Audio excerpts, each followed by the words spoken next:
Hi. I really liked your post this week. I always enjoy watching your videos because you always bring different insight into it besides just kind of like um, the more curriculum type or just kind of what we're learning from the books. You always bring in insight from, I guess, the person as a whole, the counselor as a whole, being, I guess. So because you were talking about having, the first thing you said was talking about having grace for yourself as a new counselor. And it's important because it's a multi-year process. So you really are, you're going in and you're learning and figuring things out. And, so you were talking about getting a baseline kind of the first year, and then the second year being able to improve, and the third year looking ahead. So yeah, I just really enjoyed your perspective, talking about being creative, um, and having an action plan and timeline, communicating with the district, and campuses or to get information about the campus wherever you're a new counselor at, and does it align with what the district's wanting? Is everybody on the same page? um, and then establishing a committee, communicating with them, brainstorming, um, and having training for teachers. And I agree, teachers do feel burdened with a lot and burnt out, but sometimes even when you're like, oh, I don't want to go to that training or whatever, as long as it's really meaningful and you're going to get something out of it, even if you don't want to go in the beginning. There's a lot of trainings that I go to that I'm like, okay, actually really enjoyed that. I can use that, I can see how this is going to be helpful. So hopefully, when you're being purposeful, you'll find something like that the teachers are excited to implement when they get back to the classroom. Um, and then, oh, and you brought up how you had changed your mind or like kind of realized more what the counseling is about, and that it's not just being reactive, or you shouldn't have to be so reactive. Um, and the fact that you thought that counselors were, their main job was to put out fires, because that's how it kind of seems, and that's what we see a lot as teachers. um that's what we see the counselors doing.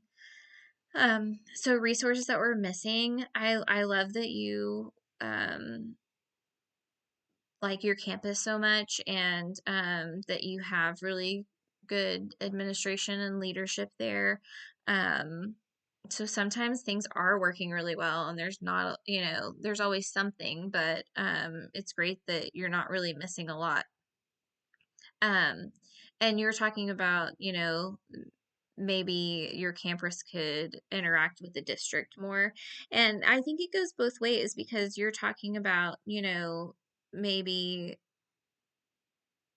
you kind of take things as like you hear what they're saying, and then you're like, you take what you can back, but sometimes things don't work for your campus. And so I think it's good to communicate that to the district. I'm also coming from a very small district, so I don't know how that would work in a bigger one. I have a lot of access to my superintendent, and I could just walk into his office any day and express concerns to him. So I know that might, I don't know if you're in a big district or not, or how that might look for you. Um, and then what the counselor, what they currently use, that you're mentioning that they're really good with the data and assessment and communication, and that's one of the reasons that your school is so great. um, and then what would be underdeveloped, maybe the social emotional curriculum. And this really hit home for me, and I mentioned in one of my other replies that we used to uh, the elementary and junior high at my school did Capturing Kids' Hearts, and it was really great on the elementary campus. And even though the curriculum was different and they tried to gear it more towards older kids at the junior high campus, it came across as it was really hard to get the kids to buy into it.